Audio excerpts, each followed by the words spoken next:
Bonsoir, Ravi de vous retrouver. j'espère que vous allez bien. Vous êtes déjà très nombreux déjà et nombreuses connectés pour ce webinar. Et donc ce soir, nous avons la chance d'accueillir Guillaume Andreu, qui est un coach spécialisé notamment dans l'hypnose. Tu nous expliqueras, Guillaume, l'hypnose de vie et comment toi tu t'en sers et des petits trucs que tu peux leur donner également pour qu'ils puissent accéder à ça et comprendre comment ça fonctionne. Et ensuite, évidemment, tout le programme que tu as pu élaborer sur le sujet, sur l'hypnose, qui a déjà connu un beau succès l'an dernier. Et du coup, on avait très envie de le faire découvrir cette année à nouveau. Il y a Peut-être que beaucoup. vous pouvez simplement nous dire, euh, dans un premier temps, pourquoi vous êtes là ce soir. Bertrand, peut-être que tu peux te présenter. Donc, je suis Bertrand Canavi, je suis le fondateur d'Hippocrate. Hippocrate étant une structure qui est dédiée à l'éveil de conscience et à la santé holistique. On fait beaucoup de formations sur Internet, des conférences sur Internet, des livres. Et chaque année, on choisit des programmes qu'on a vraiment envie de faire découvrir au plus grand nombre. Et l'an dernier, il se trouve qu'on a fait découvrir l'hypnose via Guillaume. Et ça a eu un tel succès de retour des personnes qui ont suivi le programme que j'ai dit à Guillaume, j'ai vraiment envie qu'on le refasse. Donc, et voilà, j'avais très envie. Puis merci du coup d'avoir accepté mon invitation à nouveau, Guillaume. Ok, parfait. Merci à toi pour ton invitation. Puis surtout, merci à vous tous et à vous toutes d'être présents ce soir suite à cette information. Alors, il y a des gens que je vois qui mettent par curiosité, renforcer ma confiance en moi, gérer des phobies ou des attaques de panique, trouver enfin une solution pour aller mieux, la gestion des émotions, apprendre sur soi-même. Donc effectivement, il y a pas mal de petites choses et je ne connais rien au sujet, donc c'est génial parce que ce soir justement, je vais vous donner des informations pour vous permettre d'y voir plus clair dans cette fameuse technique qu'est l'hypnose. Parce que effectivement, il y a beaucoup d'informations qui circulent sur le sujet et notamment des informations qui sont relativement incomplètes généralement quand ce sont des informations qui sont diffusées par les médias, par les grands médias, puisque généralement ce qui est abordé, c'est la question de l'hypnose de spectacle. Et effectivement, l'hypnose a cette capacité, je dirais, de produire des effets quasi magiques pour certaines personnes qui ont l'impression qui croient que certains de leurs problèmes ne peuvent pas changer. C'est peut-être votre cas d'ailleurs, c'était le cas, mon cas avant, qui croient que certaines de leurs difficultés ne peuvent pas changer parce que ça fait des années qu'ils les traînent, ça fait longtemps qu'ils sont dans ces problématiques. Ils ont parfois essayé différentes choses, la médecine, les médicaments, des psychothérapies, et puis il y a certaines difficultés qui ne sont toujours pas réglées. Et donc, l'hypnose, effectivement, a ce côté magique de pouvoir assez spectaculairement parfois régler des difficultés. Et c'est pour ça que, comme les effets peuvent être un peu spectaculaires, c'est utilisé pour faire du spectacle. Toutefois, il faut savoir que les conditions des spectacles sont très particulières. Nous, ce qui nous intéresse ce soir, c'est de pouvoir vous amener une hypnose qui vous aide au quotidien. Parce qu'il y a aussi la branche de l'hypnose, on va dire, qui est la branche de l'accompagnement thérapeutique, donc qui est réservée à des professionnels de l'accompagnement, des hypnothérapeutes, et qui demande, on va dire, une formation qui est longue, qui est onéreuse, qui demande un investissement en présence, en temps, en apprentissage. Et moi, ce que je souhaitais, c'était pouvoir apporter une hypnose de vie, une hypnose qui puisse être utile au quotidien, puisque moi-même, j'utilise cette hypnose pour mes accompagnements, puisque je suis professionnel de l'accompagnement du changement, et notamment, j'adore et je suis très spécialisé dans tout ce qui touche aux états modifiés de conscience, et je vais vous expliquer pourquoi après. L'idée, c'est que là, vous puissiez ce soir découvrir en quoi cette discipline que vous pouvez vous auto-appliquer, vous pouvez utiliser pour vous-même avec beaucoup de facilité quand vous connaissez les techniques et vous connaissez les bonnes approches, et ce que vous pouvez aussi utiliser dans votre communication avec des gens autour de vous et qui peuvent vous permettre de pouvoir les soutenir quand ils sont dans des états ou dans des réactions qui ne sont pas forcément celles qu'ils souhaiteraient avoir. Donc, c'est ça qui est génial avec cette méthode, c'est qu'elle est très efficace pour, on va dire, transformer, changer des états qui sont problématiques. Guillaume, Joël nous rappelle bien le sujet de la conférence de ce soir, qui est la proposition de la conférence, est de transformer les états émotionnels négatifs en force. Et je suis venu pour la confiance en moi. Bienvenue Joël, parce que c'est exactement le sujet de ce soir. C'est comment est-ce que tu vas pouvoir transformer justement ces blessures émotionnelles, ces ancrages émotionnels négatifs, appelle-les comme tu veux, donc des états internes qui sont négatifs, en force, en courage. Et c'est tout l'objet de ce qu'on va voir ce soir. Donc, bienvenue.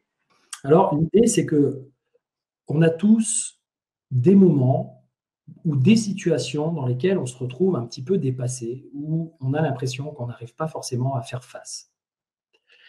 Et ça, effectivement, quand ça nous arrive, ça nous pose un vrai problème parce qu'on se retrouve démuni, on se sent parfois un peu impuissant, on se dévalorise de ne pas arriver à faire face à certaines circonstances ou à certaines situations. Donc, ce qui ressort souvent dans ce type de problème, c'est que ce sont des réactions intérieures, des états intérieurs, des émotions, des sentiments qui sont assez négatifs ou en tout cas qui nous empêchent d'accéder à des ressources, qui nous empêchent d'accéder à des capacités, à des solutions, à des bonnes pensées, à des bonnes sensations, à des bons comportements pour pouvoir résoudre et faire face à la situation. Et ça, c'est vrai que quand on se retrouve face à ce genre de situation, on essaye, avec notre bonne volonté, de trouver des solutions avec notre esprit, avec notre mental, avec ce qu'on sait déjà. Et parfois, pour certains, qui ont déjà, on va dire, travaillé sur eux-mêmes, qui ont déjà peut-être, qui se sont déjà intéressés au développement personnel, qui se sont intéressés à des techniques de changement, on peut avoir l'impression comme ça que on sait des choses qu'on a appris, on sait qu'il faudrait mieux respirer, par exemple, dans certaines situations, on sait qu'il faudrait se calmer dans certaines situations stressantes, on sait qu'il faudrait se mettre moins en colère dans d'autres situations. Et il y a quelque chose qui fait que c'est plus fort que nous, ça se passe quand même. Il y a quelque chose en nous qui agit de notre inconscient, dans notre inconscient. C'est plus fort que nous, malgré la bonne volonté qu'on peut y mettre pour changer. Donc là, ce que moi j'ai envie de vous expliquer ce soir, c'est justement toute cette mécanique qui fait que, à un moment donné, par la simple volonté consciente que vous utilisez habituellement, vous ne pouvez pas changer toutes les situations ou changer tous les états que vous vivez. Parce que, tout simplement, vous avez pris des habitudes, vous avez des réflexes qui ont été conditionnés plus ou moins avec le temps. Donc, vous avez un super cerveau. C'est une superbe biomachine qui a de multiples possibilités. Et souvent, vous ne les connaissez pas, ces possibilités, tout simplement parce que vous les ignorez, on ne vous en a pas parlé, ou alors on vous en a parlé, mais vous vous êtes dit « ouais, c'est peut-être pas fait pour moi, ça n'a pas fonctionné sur moi ce genre de truc, si ça marchait, ça se saurait, ou j'aurais des gens autour de moi pour qui ça fonctionne ». Et le truc, c'est que l'hypnose est encore, on va dire, une discipline et une technique qui est peu déployée en fait, dans le grand public au final. Sur le plan de l'accompagnement dans le quotidien au changement, c'est peu connu. Pourtant, aujourd'hui, il y a de plus en plus de scientifiques qui étudient ce sujet. C'est même une des disciplines aujourd'hui d'accompagnement qui est les plus documentée en termes de recherche. Il y a beaucoup de recherches en psychologie, en neurosciences, qui touchent à d'autres aspects de la science et qui s'intéressent à l'hypnose parce que justement, elle est étonnante.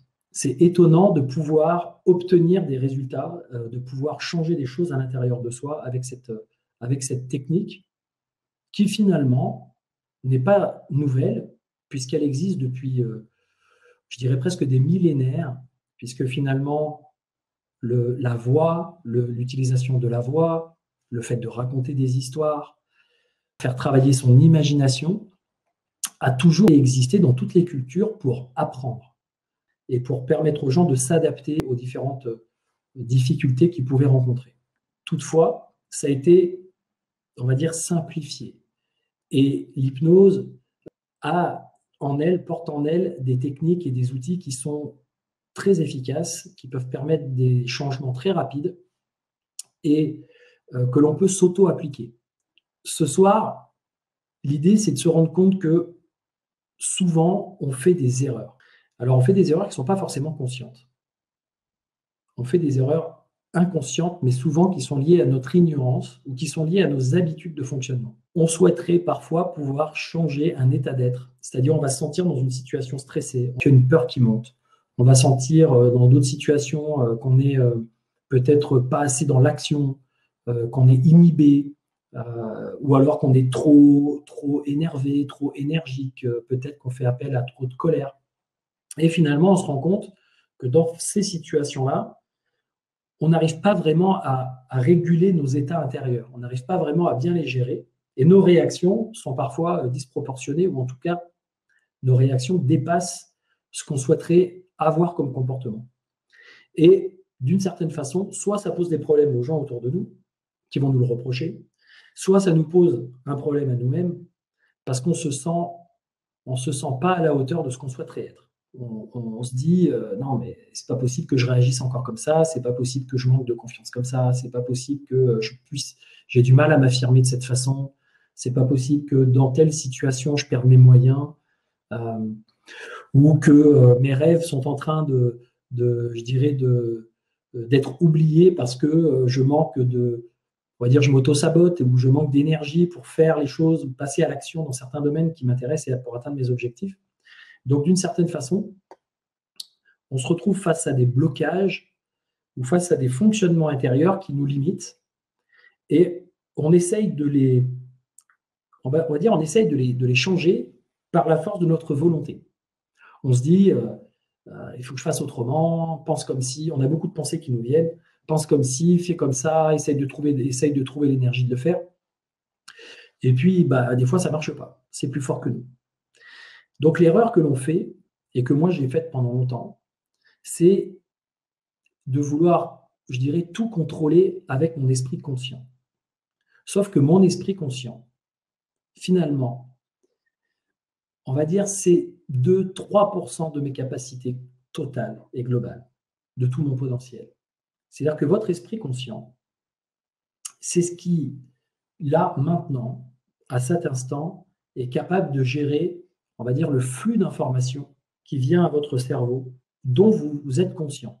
Toutefois, il y a des choses dont vous n'êtes pas forcément conscient, c'est-à-dire quel est votre état intérieur, comment vous vous sentez, je dirais, émotionnellement, dans quel sentiment vous êtes. Peut-être que c'est là, en arrière-plan, mais vous n'êtes pas trop conscient que c'est là.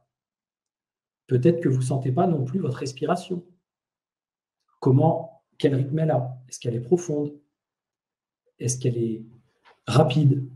Est-ce qu'elle est, on va dire, serrée, contraignante pour vous, qu'elle a tendance à vous bloquer la cage thoracique? Ou au contraire, est-ce qu'elle est ouverte? Est-ce que vous êtes détendu?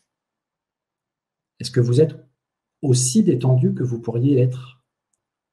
Et juste ça vous montre que vous avez, on va dire, une attention qui est limitée par rapport à toutes les informations qui vous entourent et dont votre esprit, lui, conscient, n'est pas conscient, justement. Donc, c'est vos perceptions, vos sens, vos yeux, vos oreilles, tous vos sens, vos 5 sens, kinesthésiques, physiques, qui permettent de capter ces informations et qui vous permettent, on va dire, à une partie consciente de dire ce que je suis en train de vivre, c'est ça, c'est ça, c'est ça, c'est ça. Et il y a une partie inconsciente d'engranger et de gérer des gigabits de données que votre esprit conscient ne gère pas. Des états d'être dans lesquels vous savez être parfois, par exemple, la confiance en vous, certainement que vous en avez déjà vécu, ou vous en avez, et peut-être qu'il y a un moment donné où quand vous pensez, là tout de suite, quand certaines personnes disent « je manque de confiance en moi », vous êtes en train de vous activer un manque de confiance, ou en tout cas de focaliser votre attention sur un manque de confiance, alors qu'il y a plein d'autres endroits en vous ou plein d'autres situations dans lesquelles vous avez ressenti de la confiance. Donc, en quelque sorte, vous avez des ressources à l'intérieur de vous. Vous avez des capacités à l'intérieur de vous. Vous avez une mémoire, des connaissances à l'intérieur de vous qui sont inexploitées, qui sont cachées. Et pourquoi ça reste caché et ça reste inexploité? Parce que vous ne connaissez pas le secret pour aller les chercher, pour aller les voir où elles se cachent, pour les activer et pour que ces ressources puissent devenir disponibles pour vous au moment où ces capacités, où ces compétences puissent devenir disponibles pour vous au moment où vous en avez besoin. Pour ça, il y a besoin de faire confiance en votre inconscient, en votre système inconscient. Et il y a une base. L'idée de votre inconscient, c'est qu'il a à la fois les choses qui sont pas forcément bonnes pour vous ou agréables pour vous, ce que j'appellerais les perles noires à l'intérieur de vous, des mauvais souvenirs, des mauvaises sensations, des peurs, des choses qui ne sont pas agréables. Mais il y a aussi à l'intérieur de vous les perles blanches, c'est-à-dire toutes ces belles perles, tous ces bons souvenirs, toutes ces belles expériences, toutes ces compétences et toutes ces choses qui sont là et qui sont à disposition. L'idée de l'hypnose, c'est comment on fait pour pouvoir aller activer et aller plutôt extraire les perles blanches pour pouvoir se sentir bien dans les situations dont on a besoin.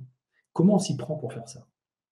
Donc ça, c'est tout un apprentissage, effectivement, qui peut être relativement simplifié. Parce que tout ce qui est compliqué n'est pas forcément efficace. Parfois, on peut rentrer dans de la complexité et ça peut être intéressant. Ce n'est pas forcément ce qu'il y a de plus efficace. Parfois, c'est ce qu'il y a de plus simple qui est le plus efficace. Et c'est pour ça que j'ai moi-même expérimenté l'hypnose pendant des années. Je l'ai expérimenté d'abord pour moi, puisque moi-même, j'étais, on va dire, il y a quelques années en arrière, plein de problèmes. Quand j'étais plus jeune, j'avais des complexes assez importants. Je manquais de confiance, j'étais timide. Mais j'étais un peu victime de ces dynamiques-là et de ces mécanismes-là. Il y a quelque chose en moi qui ne pouvait pas se résigner à se dire « Guillaume, tu seras toute ta vie ce gars qui n'a pas confiance, qui est complexé et qui est victime de ces réactions et de ces états négatifs. » C'était pas possible pour moi de me sentir dévalorisé comme ça, de manquer d'estime comme ça de moi et d'avancer dans ma vie en ayant l'impression que mes relations étaient compliquées, que les gens m'inquiétaient, j'étais toujours un peu craintif des situations sociales, etc., etc. Donc, j'ai cherché des solutions. Et j'ai trouvé des solutions en travaillant et en expérimentant et en allant faire des recherches en psychologie, en développement personnel. Et je voyais qu'il y avait beaucoup de théories. Je voyais qu'il y avait beaucoup d'informations qui pouvaient nourrir l'intellect et qui pouvaient me donner l'impression de savoir des choses. Mais je me rendais compte d'un truc, c'est que ça ne changeait pas forcément, moi, mes états et mes réactions dans les situations difficiles. Je me suis rendu compte que ça me permettait d'être conscient, mais ça ne me permettait pas de les transformer. Comprendre ne suffisait pas. Il fallait que j'applique. Il fallait que je mette en pratique pour sentir que la transformation s'opère. Et j'ai découvert des techniques qui tournaient autour de la PNL, programmation neurolinguistique, et de l'hypnose. Et là, je me suis passionné pour ces disciplines. J'ai d'abord étudié dans les livres et je me rendais compte que ça ne me permettait pas forcément dans les livres d'obtenir vraiment des résultats, on va dire, probants. Et progressivement, je me suis formé. En dehors d'aller faire moi-même des séances, je me suis formé à ces outils pour pouvoir ensuite aider des personnes à changer, à se transformer avec ces outils. Et ça a été vraiment pour moi, on va dire, un switch dans ma vie. Et en fait, d'apprendre ces techniques, ça avait été pour moi une révélation. Je me suis dit, mais c'est tellement puissant, c'est tellement utile, ça peut tellement aider de personnes qui croient qu'elles ne peuvent pas être aidées, en fait. Alors, c'est totalement faux. C'est une croyance erronée de croire ça. Et je me suis donc bien informé pour pouvoir découvrir pourquoi ça fonctionne et comment ça fonctionne, sur un plan scientifique, sur un plan neurologique et sur un plan, on va dire, expérientiel dans les accompagnements. Puisque là, maintenant, aujourd'hui, ça fait, on va dire, une dizaine d'années que j'accompagne des personnes, aussi bien en termes de gestion du stress au départ, et maintenant plus sur de l'accompagnement au changement, tout ce qui est cognitif, psychologique, comportemental, et aussi dans l'idée de donner plus de sens à leur vie et de découvrir un peu la voie pour laquelle ils sont faits et comment ils peuvent avancer. Toutefois, l'hypnose est très utile pour tout ça, et surtout, là, comme ça, pour, je dirais, au quotidien, pour gérer ces états négatifs, pour gérer vos états négatifs, ceux qui vous perturbent et qui vous empêchent de faire les choses telles que vous souhaiteriez les faire, de devenir la personne que vous avez envie d'être, peut-être plus sûre d'elle, plus sereine dans certaines situations, avec plus d'aisance, peut-être plus de lâcher prise. Et c'est tout ça que permet l'hypnose, puisque finalement, on peut aller très rapidement, je dirais presque comme dans un claquement de doigts, en quelques minutes, aller transformer des états. Pour ceux qui vont rester jusqu'à la fin, je souhaiterais vous faire des expériences, des petites expériences pour vous montrer que finalement, l'hypnose, elle est assez accessible. Donc, si vous posez une question qui vous est chère, tu prends 2-3 questions, tu réponds brièvement pour donner le cadre, en tout cas, avec ta vision en tant que coach, en tant que praticien d'hypnose, tu vois. Puis après, du coup, si tu veux bien, tu donnes quelques tuyaux, quelques exercices qu'ils pourraient faire. Ah, Christine pose une question intéressante. Merci, Christine. Comment rester nous empêche de nous épanouir pleinement ou l'ego? Alors, le truc de l'ego, c'est qu'il prend totalement racine dans les mécanismes inconscients, en fait. Le truc de l'ego, c'est que c'est on va dire, une partie de notre psychologie qui s'est mise à nous observer, qui s'est mise à nous évaluer, qui s'est mise à nous juger dans notre façon d'être et dans notre relation au monde. C'est une partie de nous, d'une certaine façon, qui est destinée à faire le tampon entre le monde extérieur et le monde intérieur. Et cet ego, il est aussi là, d'une certaine façon, pour nous permettre de nous adapter au monde. Et quand on ressent des blessures ou quand on a vécu des situations difficiles, des traumatismes ou des blessures internes, d'enfance par exemple, l'ego va se charger d'essayer de construire une mécanique et on va dire des processus, des stratégies pour nous empêcher de vivre les choses difficilement. Donc cette mécanique-là, elle est très inconsciente.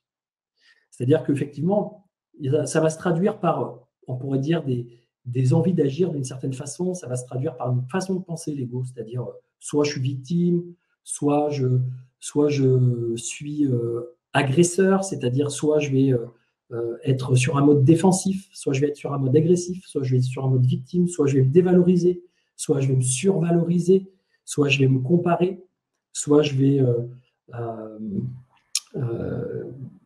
comment on pourrait dire, revenir en permanence, c'est-à-dire ressasser, me remettre en question, me culpabiliser et dire oui, j'ai fait telle chose, j'aurais dû faire telle autre, j'ai réagi de telle façon, j'aurais pu faire autrement. Ça, c'est les mécanismes de l'ego, d'une certaine façon, qui nous fait avoir des réflexions et qui nous amènent à des systèmes de pensée qui ne nous conviennent pas. Donc, l'ego prend naissance dans l'inconscient. En fait, l'inconscient, c'est un réservoir, quand je dis c'est un réservoir de connaissances, de mémoire, d'énergie, de plein de choses qui sont là à disposition, c'est simplement l'idée de dire que c'est ce dont on n'est pas conscient à l'instant T. Quand on est en train de réagir, quand on est en train de faire les choses dans des situations données. Le conscient, c'est ce qui fait que là, dans votre éveil actuel, vous êtes en contact avec le monde qui vous entoure et que vous créez cette réalité intérieure du monde qui vous entoure et qu'avec cette réalité intérieure qui a, d'une certaine façon, plein de limitations, parce que vos sens kinesthésiques peuvent pas vous permettre, vos sens visuels, auditifs et kinesthésiques peuvent pas vous permettre de capter toutes ces informations, ou toutes les informations, peuvent pas vous permettre de à la fois regarder une chose, à la fois entendre une autre, à la fois réfléchir à quelque chose. Donc, à un moment donné, qu'est-ce que fait votre conscient? Il se focalise et il porte son attention sur certains éléments. Et le truc, c'est que du coup, ça vous fait construire une réalité, ça vous fait construire des souvenirs, ça vous fait construire un rapport à des situations qui n'est pas optimal, qui n'est pas complet. Et ça vous fait avoir une vision du monde avec des limites, avec des blocages. Comme on dit, la carte ou le modèle du monde dans la tête d'une personne n'est pas représentatif du territoire, c'est-à-dire de la réalité que ça représente.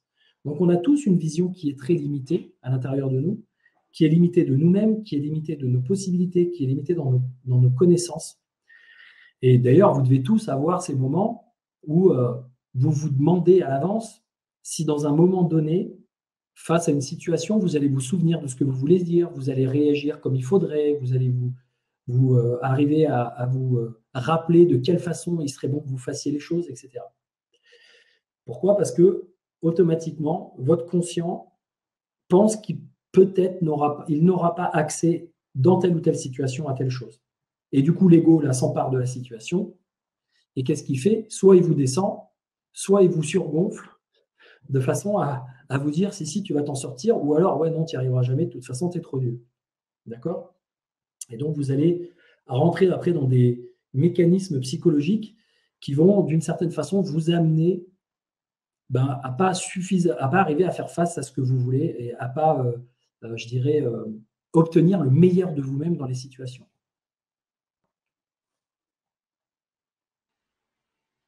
Dominique, comment rester calme? En fait, le truc, c'est qu'il y a quelque chose en toi qui le sait, comment rester calme. Comment tu peux rester calme dans certaines situations? Déjà, il faut savoir, quand tu dis monter dans les tours, c'est dans quelle situation tu montes dans les tours? Tu vois, quand tu dis comment rester calme et ne pas monter dans les tours, c'est quand? À quel moment? Face à quoi? Et ensuite, pouvoir aller demander à ton inconscient, d'une certaine façon, de t'apporter cet état de calme et de bien-être dans ces fameuses situations. C'est lui qui va gérer ça. C'est-à-dire qu'en quelque sorte, tu vas aller déprogrammer à l'intérieur de toi cette mécanique de monter dans les tours pour à la place mettre une mécanique de rester calme et sereine dans la situation. Et c'est ce qui peut t'aider à modifier des tas de choses. C'est-à-dire, c'est ce qui va aider, par exemple, des gens à passer des phobies. J'ai des personnes qui viennent me voir qui, en 20 minutes, une demi-heure, une heure de consultation, parfois, arrivent à dépasser une phobie qu'ils avaient depuis 10 ans, depuis 20 ans. Qui ont peur de monter dans l'avion, qui, derrière, se retrouvent à partir en avion, qui ont peur des serpents et qui se retrouvent à juste faire l'expérience dans la semaine qui suit d'aller dans un vivarium pour voir s'ils arrivent à rester en vie juste en passant le pas de la pomme et de se dire bon sang, mais avant je serais tombé dans les pommes, j'aurais eu un malaise, etc. Et là, je me rends compte que bizarrement, ça fonctionne pour moi. Bizarrement, j'ai confiance. Bizarrement, je réagis pas du tout de la façon dont je pensais réagir. Et c'est à ça que ça sert l'hypnose. C'est comment utiliser vos mécanismes internes pour justement pouvoir avoir cette mécanique qui se met à votre service par elle-même, de façon inconsciente, quand vous en avez besoin. Alors, est-ce que la carte du monde, oui, c'est une très bonne question. Est-ce que la carte du monde est la même pour tout le monde? Eh bien non, justement, c'est ça qui est vraiment particulier et qu'il est important de comprendre. C'est que votre carte du monde, elle est très différente pour les uns et pour les autres. Et c'est cette carte du monde qu'il est important d'aller travailler, d'aller transformer. C'est très subjectif tout ça. En fait, l'hypnose, finalement, c'est de la subjectivité. On va travailler sur la subjectivité parce que notre rapport au monde, il est fait de subjectivité. Il est fait de croyances, il est fait d'émotions, il est fait de systèmes de valeurs, on va dire les systèmes de croyances et les systèmes de valeurs, qui conditionnent ce que vous pensez du monde et qui conditionnent votre façon de réagir au monde. Et avec l'hypnose, on va pouvoir aller travailler sur ces domaines-là sans avoir besoin même de les connaître. C'est ça qui est génial. C'est que l'inconscient, lui, il sait exactement sur quoi il peut travailler et sur quoi il doit travailler. Votre inconscient, c'est lui qui crée la réalité problématique dans laquelle vous êtes, d'une certaine façon, avec l'aide de votre conscient, d'une certaine façon, il crée une dynamique, une façon d'être et de réagir, avec certaines difficultés à réagir. Toutefois, vous pouvez demander à votre inconscient de changer ses fonctionnements, et lui, il sait exactement comment le faire. C'est un peu comme si vous avez un mécanicien dans votre voiture qui est là, à l'intérieur de votre moteur, quelque part, et d'une certaine façon, vous lui faites faire des choses qui ne sont pas vraiment de la bonne mécanique et qui ne conviennent pas. Lui, il vous écoute parce qu'il n'a pas d'esprit critique, l'inconscient. Donc l'inconscient, quand vous lui demandez un truc, il le fait. Donc si vous mettez dans tous vos états, il vous aide à vous mettre dans tous vos états, etc., etc. Et quand le souci arrive ou quand la panne arrive, c'est un peu comme si vous disiez je suis tombé en panne, vous vous en prenez un peu à vous-même, vous vous en prenez peut-être au mécanicien qui est dans la voiture, parce que vous dites on en est arrivé là, c'est pas normal, et vous oubliez de demander au mécanicien de changer sa stratégie, de changer sa mécanique, de changer la mécanique à l'intérieur pour pouvoir, je dirais, réparer. L'idée du travail de l'hypnose, c'est qu'on va aller justement demander à tous ces mécaniciens, ingénieurs, etc., qui sont à l'intérieur de nous, parce que je peux vous garantir qu'il y a beaucoup de choses et beaucoup de possibilités. Il y a une grande intelligence à l'intérieur de soi, au-delà de soi. Et cette intelligence, on va aller l'activer pour permettre de faire les choses d'une façon différente, de faire un nouvel apprentissage, de changer nos réactions de façon à ce qu'elles soient beaucoup plus aidantes ou qu'elles soient appropriées par rapport à ce qu'on veut obtenir comme résultat. C'est bizarre de s'adresser consciemment à notre inconscient.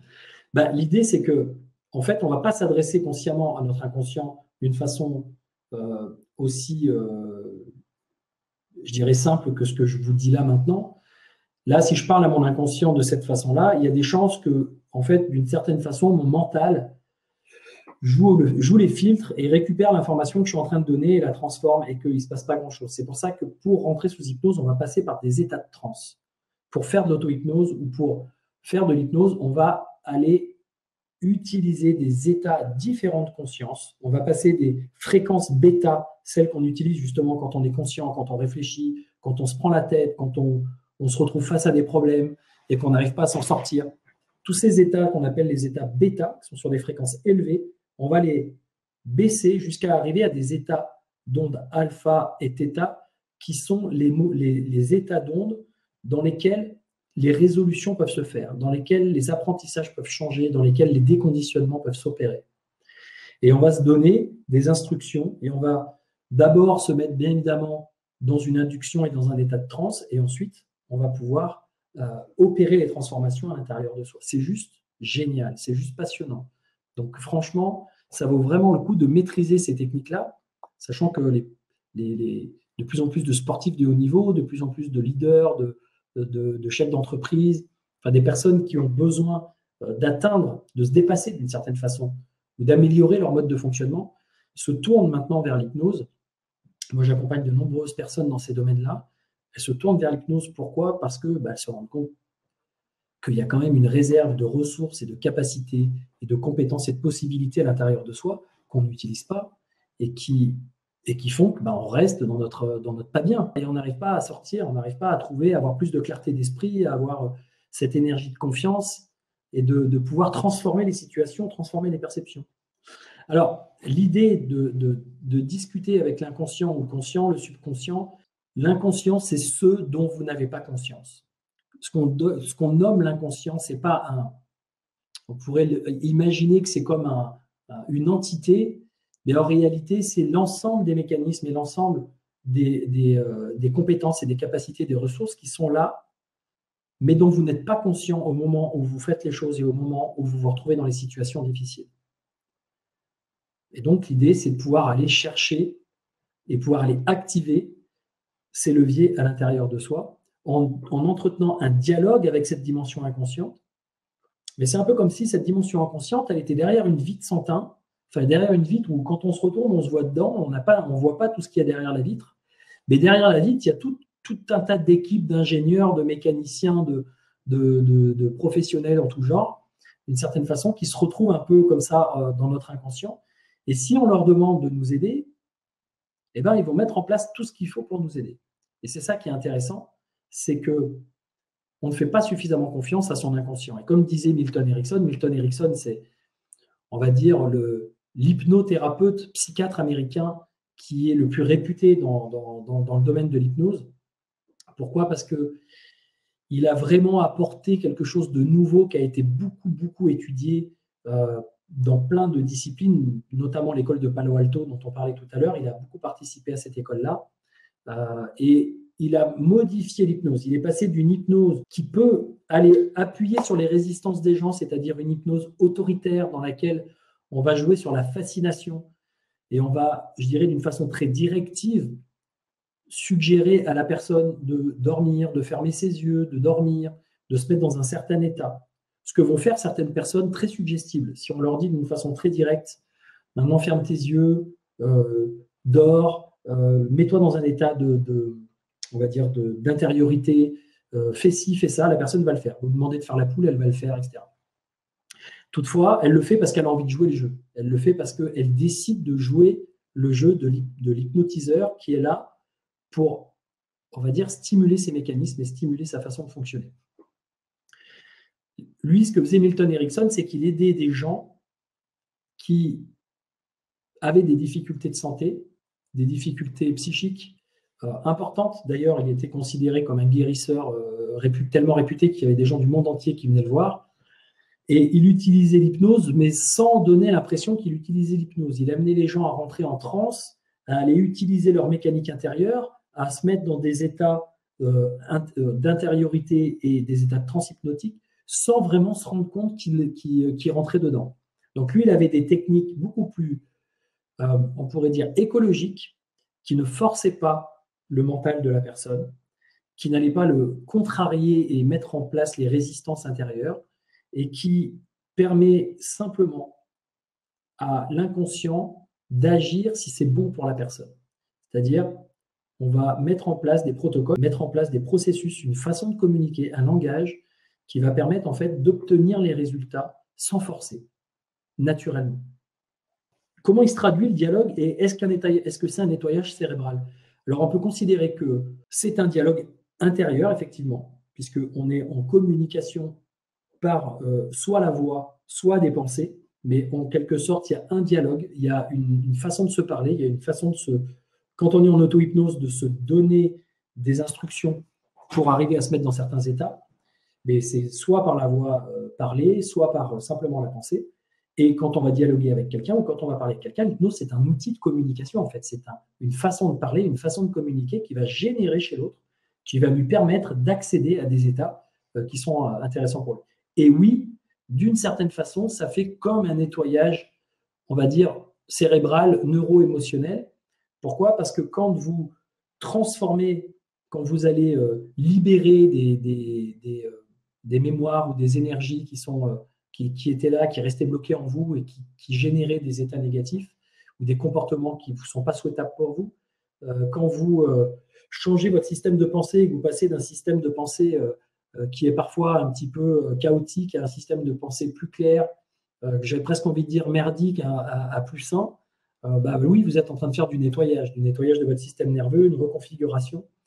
Vous avez une plasticité neuronale, votre système nerveux est toujours en train de se changer, de se modifier en fonction de ce que vous apprenez.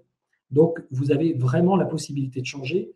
J'ai sur YouTube des vidéos qui parlent justement de toute cette biodynamique intérieure et qui fait que vous comprenez en fait ce qui se passe à l'intérieur et au niveau neurochimique, pourquoi ça change. Et bien évidemment que ça fait beaucoup d'informations que je ne peux pas vous donner comme ça dans un espace aussi court et qui vont vous permettre de comprendre pourquoi ça fonctionne. Et ben c'est exactement ça l'idée. C'est exactement ça l'idée, Isa. C'est surtout ne pas... Enfin, moi en tout cas, l'hypnose pour moi, ce n'est pas un moyen de manipulation qui est là pour amener les gens à faire quelque chose qu'ils n'ont pas envie de faire. On est vraiment dans l'idée de créer des relations humaines qui soient bienveillantes, qui soient aidantes, qui permettent, même une relation avec soi-même, qui vous permettent d'accéder à des états beaucoup plus agréables et d'aider les autres à être dans des états agréables, mais que ce soit une influence positive, que ce soit quelque chose qui fasse que vous aidez, vous êtes dans l'écoute, vous aidez l'autre à savoir ce qu'il veut, vous l'aidez à définir son résultat voulu, vous l'aidez à se détendre, vous l'aidez à rentrer en transe, vous l'aidez à demander certaines instructions à son inconscient pour pouvoir modifier les choses qui lui sont à modifier, de façon à ce que quand il revienne, je dirais, à la réalité, ou quand il sera dans des actions futures, il puisse sentir qu'il y a quelque chose qui a changé, quelque chose qui s'est mis en place et qui l'aide à vraiment se sentir mieux. C'est ça le but du jeu. Donc on est dans une influence positive en utilisant des dynamiques qui sont des dynamiques, on va dire, de suggestion écologique et de suggestion indirecte. On n'est pas dans quelque chose où on cherche à faire aux autres ce qu'ils n'ont pas envie de faire. Ce n'est pas du tout ma philosophie et mon éthique professionnelle. Comment lâcher prise?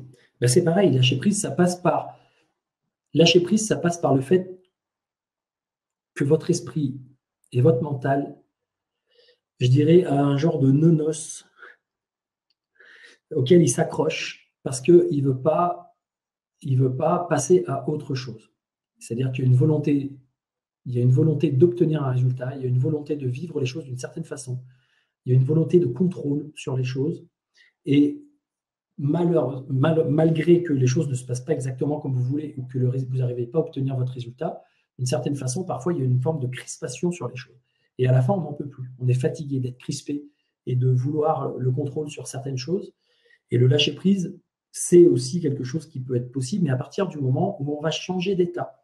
Pourquoi? Parce que tant que vous ne changez pas votre état d'être, tant que vous n'allez pas passer dans des états de transe, dans des états modifiés de conscience, vous allez avoir votre esprit et votre mental qui va continuer de jouer et de réutiliser toujours la même mécanique ou souvent la même mécanique par habitude.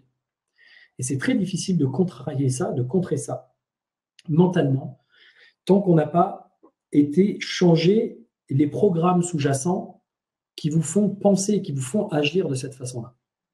Donc, l'hypnose et cette technique d'hypnose et cette méthode d'hypnose vous permet ça, vous permet d'aller justement modifier à l'intérieur ce qui vous agit de l'intérieur et ce qui vous fait avoir et être les choses, avoir certaines réactions et faire les choses d'une certaine façon. Et du coup, vous obtenez certains résultats, bien sûr, qui ne sont pas forcément ceux que vous voulez, et vous continuez de vous raconter l'histoire et de vous auto-suggérer. Vous êtes dans une auto-hypnose personnelle négative que vous ne pouvez pas faire mieux, que ça ne peut pas être autrement, que les choses ne peuvent pas changer, que cette personne, elle est comme ça et qu'elle ne sera certainement jamais autrement, que votre relation ne peut pas évoluer, etc. etc. Donc l'idée, c'est de transformer tout ça, hop, rapidement, d'avoir cette capacité, d'avoir cette possibilité de changer en quelques minutes ces états. Les rêves ont-ils un rapport avec notre inconscient? Alors oui, bien sûr. Quand vous rêvez, votre inconscient est laissé totalement en roue libre. C'est-à-dire qu'il n'y a pas... vous vous rendez bien compte dans vos rêves qu'en quelque sorte, ce qui s'y passe, s'y passe malgré vous. Vous êtes observateur du rêve. Vous êtes dans le rêve, vous voyez ce qui se passe, il se passe des trucs. Pour les gens qui commencent à travailler un petit peu justement sur l'hypnose et sur des états un peu plus, on va dire, de rêve éveillé, parfois, il y a la possibilité, ça vous est peut-être déjà arrivé, d'avoir l'impression que vous pouvez agir dans un rêve, que vous pouvez décider, que vous pouvez consciemment faire quelque chose. Mais généralement, quand vous faites ça, c'est que vous n'êtes plus tout à fait dans l'état de rêve. Vous commencez déjà à avoir, on va dire, votre conscience qui revient à la surface. D'accord ? Le truc de l'hypnose, c'est que vous n'êtes pas en train de rêver. Parce que vous avez la possibilité de... C'est vous le créateur de votre imaginaire et de votre vision. Vous avez des choses qui vous apparaissent, vous avez des symboles, vous avez par exemple, si vous avez un problème physique, imaginons que vous ayez un mal de ventre et vous voulez vous passer le mal de ventre parce que vous êtes tellement stressé que vous avez toujours une boule au niveau de l'estomac. L'idée, c'est que si je veux faire passer cette boule au niveau de l'estomac et que malgré le fait que je respire, que j'essaye de me détendre, ça ne passe pas, ça veut dire qu'il y a une crispation en moi, il y a quelque chose, mon système nerveux, mon système musculaire, sûrement en lien avec ma psychologie, avec un stress, avec quelque chose qui fait que là, j'ai cette boule au ventre depuis un certain temps à l'égard de telle situation. Avec l'hypnose, ce qu'on peut faire assez facilement et assez rapidement, et je vous apprends ces méthodes justement dans un cours, j'ai même une démonstration avec une personne qui est du groupe précédent, je donne une démonstration là-dessus. Vous pouvez imaginer, symboliser cette problématique, par exemple, de boule au ventre, lui donner une forme, c'est-à-dire la métaphoriser, la rendre, par exemple, palpable, comme un objet, comme quelque chose qui est là, que vous voyez. Bon, à quoi ça vous fait penser? Comment vous la représentez? Et ensuite, on va pouvoir la changer, la transformer. Donc, dans votre esprit, vous allez imaginer que vous transformez cette chose-là.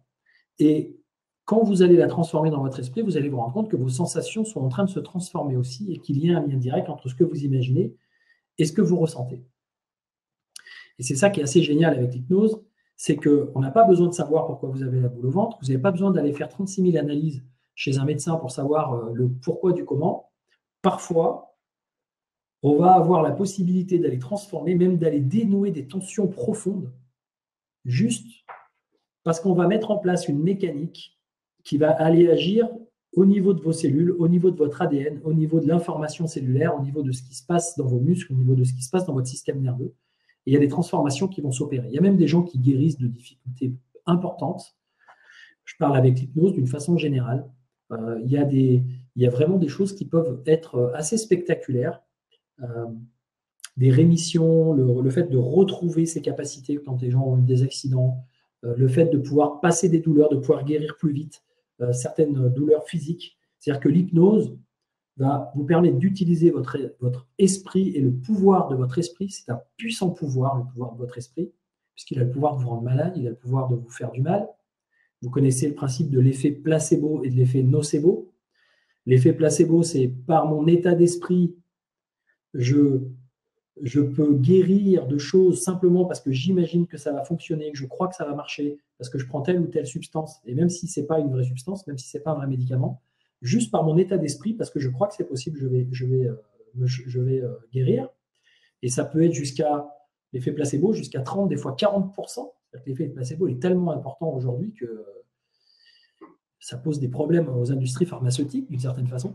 Et il y a l'effet nocebo. L'effet nocebo, c'est l'effet inverse, c'est-à-dire c'est un effet d'autosuggestion, de difficulté. On se rend malade, on ne se rend pas bien, on amplifie notre fatigue, on amplifie notre manque de confiance quand on ne sait pas utiliser notre mécanique intérieure. Voilà, on l'utilise dans le mauvais sens. Oui, évidemment que la mécanique intérieure, elle est en lien avec l'éducation, puisque d'une certaine façon, vous avez, je dirais, été hypnotisé par vos parents, vous avez été hypnotisé par vos profs, vous avez été. Il y a plein de moments où, par la télévision, par tout ce qui s'est passé à l'extérieur de vous, il y a plein de moments où vous vous êtes mis dans des états de réceptivité, sans esprit critique, sans possibilité d'analyser les choses. Et il y a plein de suggestions et plein de conditionnements qui ont eu un impact sur vous. Donc aujourd'hui, vous êtes le résultat, je dirais, d'une espèce d'immense hypnose qui a duré toute votre vie, par moments plus importantes que d'autres, parce qu'il y a des moments où vous êtes dans l'action, et des moments où vous n'êtes pas en train de recevoir des suggestions, mais vous êtes en train de faire des choses, vous êtes en train d'agir, vous êtes en train de penser pour agir dans votre quotidien. Et à ce moment-là, vous n'êtes pas forcément, vous êtes focus, vous êtes concentré, mais vous n'êtes pas forcément dans un état hypnotique. Il y a plein d'autres moments où vous êtes là, plus ou moins présent, votre esprit divague, part dans quelque chose, dans l'imaginaire, on vous dit quelque chose, vous l'imaginez, et ben ça a un effet sur votre corps, ça a un effet sur le psyché, ça peut s'incarner, ça peut s'intégrer dans votre système nerveux. Et ça a été ce qui vous a permis d'être qui vous êtes aujourd'hui, d'apprendre et de savoir faire ce que vous savez faire, ou que ce soit bien pour vous, ou que ce soit pas bien pour vous, que ce soit approprié pour vous, ou que ce soit pas approprié pour vous. L'idée là, c'est de changer ça. Tout ce que vous faites qui n'est pas approprié pour vous, qui vous n'êtes pas atteint de vos résultats, qui vous n'êtes pas atteint des états d'être que vous voulez, on va les transformer. Et ça se fait de façon assez facile et assez efficace de chez vous, en ligne. Les résultats sont tellement intéressants. Oui, épigénétique, bien sûr, l'environnement a une influence, mais l'avantage de ça, c'est que notre environnement mental peut être plus fort. C'est-à-dire que si on recrée un environnement mental, on peut être plus fort que l'environnement réel, et l'effet épigénétique peut être modifié avec la force de notre esprit. L'effet épigénétique, pour donner plus de détails, c'est l'environnement qui va faire agir et qui va on va dire, moduler nos gènes, l'expression de nos gènes, de certains gènes, d'une certaine façon, et nous faire avoir certains comportements, certaines réactions et certains comportements face aux choses, dans certains environnements. Mais l'idée, c'est qu'avec l'esprit, on peut aller modifier notre environnement mental pour avoir un impact sur ce qui se passe à l'intérieur de notre corps et qui sera supérieur à la réalité physique extérieure. Sauf dans des cas extrêmes, bien sûr. Alors, c'est pas. Alors, quelqu'un qui dit c'est un combat avec nous-mêmes, en fait, ça reste un combat avec vous-même si vous ne faites rien. C'est simple. Hein. Vous avez des parts de vous. Si par exemple, vous êtes dans une cour d'école et que vous laissez les enfants se mettre en mode on se fait la guerre les uns les autres et on ne s'entend pas, etc., ça peut vite devenir une espèce de grande chamaillerie générale où ça crie, où ça pleure, où il y en a un qui dit oui, mais comme il m'a tapé, je le tape, etc. À l'intérieur de vous, c'est exactement la même chose. Vous avez des pensées qui émergent, des pensées qui viennent les contredire, des états émotionnels qui sont favorables à quelque chose et puis un autre état émotionnel qui vient contre.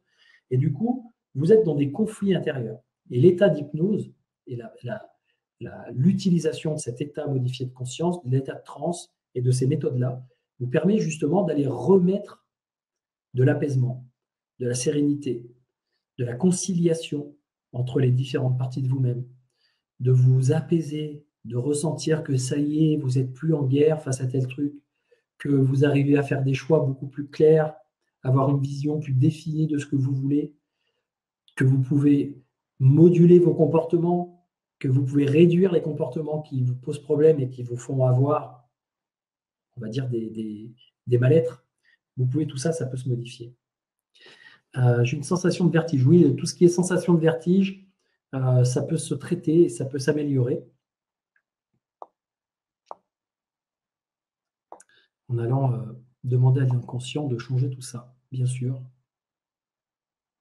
Et c'est ce que vous allez apprendre au travers de cette méthode. C'est justement le but du jeu, c'est qu'elle soit mise en place pour vous permettre de transformer ces choses au fur et à mesure et de vous rendre compte très vite qu'il y a certaines problématiques que vous aviez qui vont disparaître. Vous allez vous sentir beaucoup plus confiant, vous allez vous sentir plus en lien avec votre entourage, plus facile, je dirais, d'avoir plus d'influence positive, de pouvoir aider les gens d'une façon plus écologique. Donc, c'est vraiment quelque chose qui va vous permettre de vous transformer et de transformer votre vie. Ces états de conscience modifiés, le truc, c'est qu'on a tendance à les utiliser de la mauvaise façon. C'est-à-dire qu'on part dans notre imaginaire, on écoute nos voix intérieures, on se fait des représentations mentales, on utilise tout un tas de choses qui sont utilisées dans les techniques d'accompagnement d'hypnose, dans les techniques d'auto-hypnose, mais pour, je dirais, d'une certaine façon, se créer les mauvais états, pour se créer ou pour renforcer des peurs, pour renforcer des doutes, pour renforcer des manques de confiance. C'est un peu comme si, quand on se retrouve dans une situation difficile, par exemple, je ne sais pas, j'ai une émotion que je ne souhaite pas ressentir, un état de stress que je ne souhaite pas ressentir, et si je devais comparer cet état de stress et lui donner une image qui n'a absolument rien à voir avec le stress, mais ce n'est pas très grave, je pourrais dire que c'est par exemple un ours blanc avec des chaussettes bleues. Je ne veux surtout pas penser à cet ours blanc avec les chaussettes bleues qui me stressent. Et du coup, je ne veux pas y penser à cet ours blanc avec les chaussettes bleues. Alors j'essaye de ne pas penser à cet ours blanc avec les chaussettes bleues. Et quand je vous dis ça, et quand je vous répète plusieurs fois le fait que vous aussi, certainement, vous n'avez pas envie d'y penser à cet ours blanc avec ses chaussettes bleues. J'imagine que vous ne voulez pas y penser. Parce que ce n'est pas un truc très utile de penser à l'ours blanc avec les chaussettes bleues. Et quand j'insiste comme ça, qu'est-ce qui se passe? Automatiquement, à chaque fois que j'en parle et à chaque fois que je porte votre attention sur l'ours blanc avec les chaussettes bleues, vous y pensez. Donc l'idée, c'est que vos réactions, vos sentiments, vos émotions, quand ils sont là à l'intérieur de vous, si consciemment vous cherchez à les éviter ou vous cherchez à ne plus les ressentir, vous avez tendance, d'une certaine façon, sans vous en rendre compte, à les renforcer. Et ensuite, qu'est-ce que fait votre esprit par rapport à cet état désagréable qui correspond à l'ours blanc avec les chaussettes bleues, qui est un état de stress? Vous anticipez des situations futures et vous vous imaginez, à partir de cet état désagréable, comment pourrait se passer cette situation. Donc, vous imaginez peut-être parfois comment vous aimeriez être dans cette situation ou comment vous aimeriez que ça se passe, mais souvent, ce n'est pas ce sur quoi vous portez le plus votre attention. D'une certaine façon, il y a une partie de votre esprit qui se dit « j'aimerais pouvoir réussir cette chose, j'aimerais pouvoir bien la vivre, mais je risque de ne pas y arriver. Mais là, je suis un peu stressé, je suis en baisse d'énergie et j'ai l'impression que dans cette situation, je vais être stressé et en baisse d'énergie. Mais la dernière fois que je me suis retrouvé dans ce type de situation, où il y a peut-être quelques années en arrière, il m'est arrivé de me planter. J'ai déjà eu des échecs, etc., etc. Donc, qu'est-ce que vous faites? D'une certaine façon, vous utilisez votre machinerie et vous utilisez même votre système inconscient et toutes ses ressources pour vous mettre des bâtons dans les roues, d'une certaine façon, pour vous poser des problèmes à vous-même, sans vous en rendre compte. Vous n'êtes pas conscient qu'il y a, on va dire, cette dynamique qui se met en place parce qu'elle se met en place automatiquement. Donc, si jamais on voulait, par exemple, changer de la situation de stress, on pourrait demander à l'inconscient, et c'est ce qu'on fait d'ailleurs avec l'hypnose, demander à l'inconscient de nous montrer ou de nous donner un aperçu de tous les moments où on se trouve suffisamment serein, où on se trouve suffisamment en confiance, pardon, pour se sentir à l'aise dans cette situation, dans une situation donnée. Et le truc, c'est que quand on va faire ça, on va dire à l'inconscient ou on va demander à l'inconscient, dans cette situation donnée, quels sont les états, quel est l'état dans lequel j'aurais vraiment envie de me sentir. Si on fait ça de façon consciente, automatiquement, là, quand je vous le dis, vous vous dites, ah oui, si c'était aussi simple que ça, s'il suffisait que je demande à mon inconscient de me mettre dans un bon état, ce serait bien. Et des fois, ça marche. Juste le fait de vous dire dans quel état j'ai envie d'être dans cette situation, comment j'ai envie de me sentir dans cette situation, et de prendre le temps de l'imaginer, de prendre le temps de le ressentir. Souvent, ce qui se passe, c'est qu'on fait l'opération mentale, on se dit les choses de façon intellectuelle, et on ne prend pas le temps à notre système de se mettre dans un état modifié de conscience, dans un état de transe, qui nous permet de revenir à nos sensations, à nos perceptions intérieures, et qui nous permet d'aller, je dirais, donner une information, donner une suggestion, un conditionnement positif. Pourquoi ? Parce qu'on fonctionne avec ce mental et ce qu'on appelle le facteur critique. C'est-à-dire une partie de nous qui dit « j'aimerais me sentir à l'aise dans cette situation » et l'autre partie de nous qui tout de suite arrive derrière et qui dit « ouais, c'est bien beau, mais ça se trouve, ce ne sera pas le cas et ça se trouve, ça fera comme la dernière fois où tu t'es planté, où tu as été stressé, où tu as mal vécu la situation. » Et du coup, l'autre partie qui est en train de se dire qu'elle aimerait bien que ça se passe bien va être court-circuitée. Et en fait, ce sont simplement, au niveau mental, au niveau de l'esprit, des informations qui rentrent en conflit les unes avec les autres et qui se court-circuitent les unes les autres. L'idée de l'hypnose, c'est d'aller en dessous de ça, d'aller dans des niveaux plus profonds, de déconnecter un petit peu cet esprit critique et cet esprit analytique et intellectuel qui manipule toutes les informations très très vite et qui se contrarie en permanence, qui se contredit en permanence, pour aller se remettre en phase avec les sensations. Donc ce que je vais vous proposer, c'est simplement, déjà vous là, maintenant, là où vous vous trouvez maintenant, de faire cette petite expérience qui est de dire chute à votre esprit et aux questions que vous vous posez par rapport à ce que je suis en train de dire. Et qui est tout simplement d'essayer de déconnecter votre attention de ce qui se passe à l'extérieur maintenant, pour petit à petit vous reconnecter simultanément, c'est-à-dire vous avez votre attention sur ce que je dis, vous pouvez entendre ma voix, vous pouvez aussi sentir votre corps.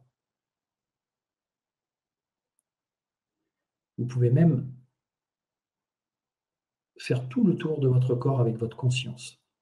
Dans quelle posture vous êtes? Et je me demande si vous êtes dans la posture la plus confortable pour vous actuellement.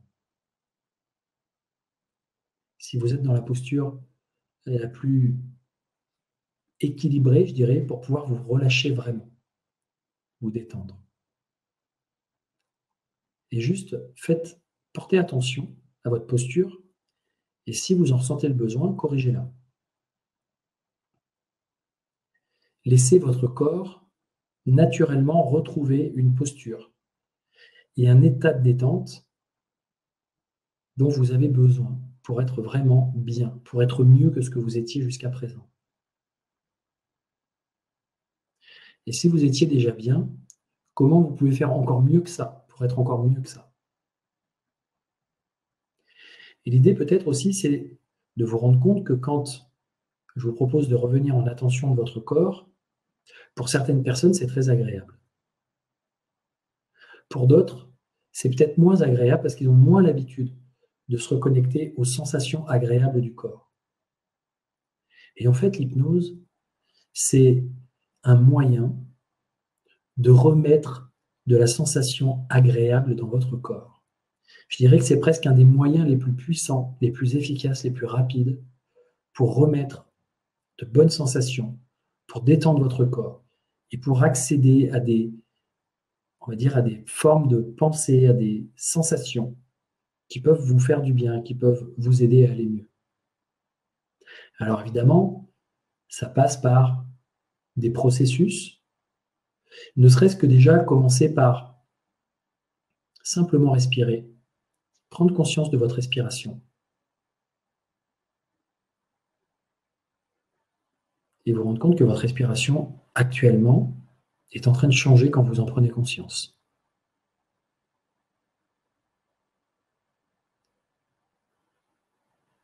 Et qu'elle peut devenir plus profonde, plus agréable.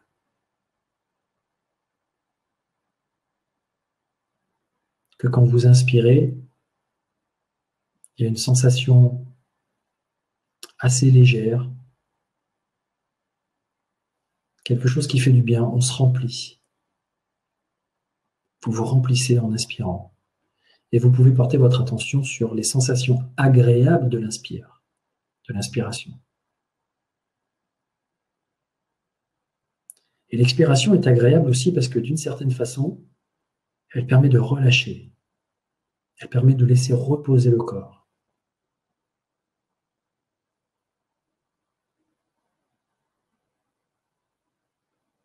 Et juste revenir à cette respiration en pleine conscience, c'est déjà revenir à vous et avoir votre attention qui progressivement revient à votre corps et vos sensations intérieures. Et si vous voulez aller encore plus loin, si vous voulez pouvoir vous sentir encore mieux, vous pouvez fermer les yeux. Fermez les yeux si ce n'est pas encore fait. Vous pouvez aussi les garder ouverts. C'est beaucoup plus, je dirais, efficace de pouvoir visualiser des choses les yeux fermés, parce que vous avez plus accès à votre réalité intérieure. Avec les yeux fermés, vous pouvez laisser votre imaginaire partir dans des visions. Vous pouvez laisser votre esprit s'évader dans d'autres environnements, parce que vous n'êtes plus avec une attention portée sur l'environnement qui vous entoure immédiat. Et vous pouvez mieux ressentir cette détente qui s'installe progressivement.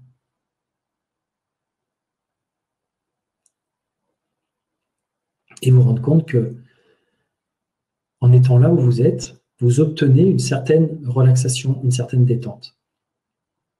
Toutefois, elle peut être encore meilleure.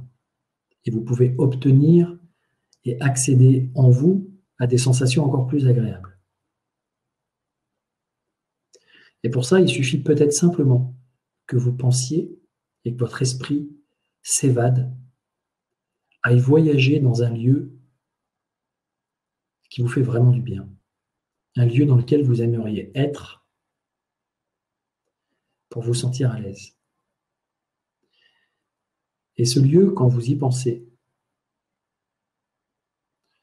plus vous y pensez, et plus vous pouvez en percevoir les caractéristiques. Peut-être qu'il y a plusieurs lieux qui se bousculent dans votre esprit. Peut-être que c'est un ensemble de lieux auxquels vous pensez qu'il vous fait du bien. Vous pouvez peut-être même mixer, si vous le souhaitez, en imagination, plusieurs lieux que vous connaissez ou que vous imaginez, pour vous créer un espèce de lieu idéal. Si ce lieu idéal n'existe pas déjà dans votre esprit et dans votre mémoire.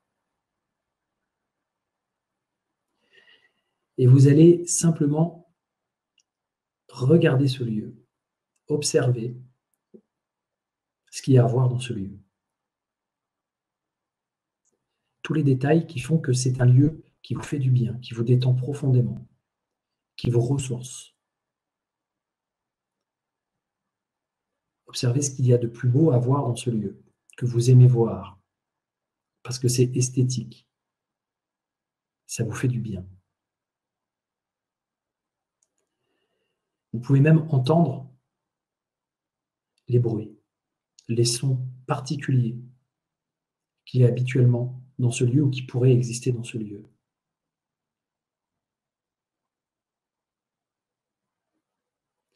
Des sons qui vous font du bien également.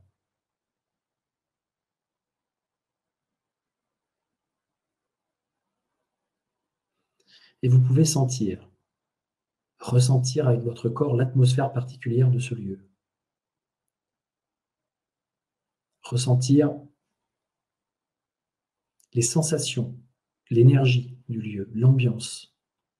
Ce que ça vous procure dans votre corps. Comment, à l'intérieur de vous, vous vous sentez. En quel état agréable cela vous met d'être dans ce lieu. Peut-être même que vous pouvez avoir des odeurs, des goûts. Toucher des choses. Toucher des choses qui sont vraiment spécifiques à ce lieu. À là où vous êtes installé, à ce qu'il y a autour de vous.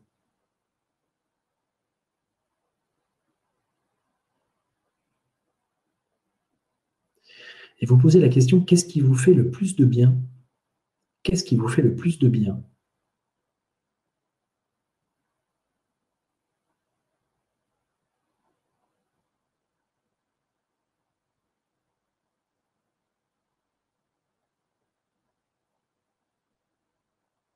Qu'est-ce que ça va vous permettre de connecter comme sensation de vous-même?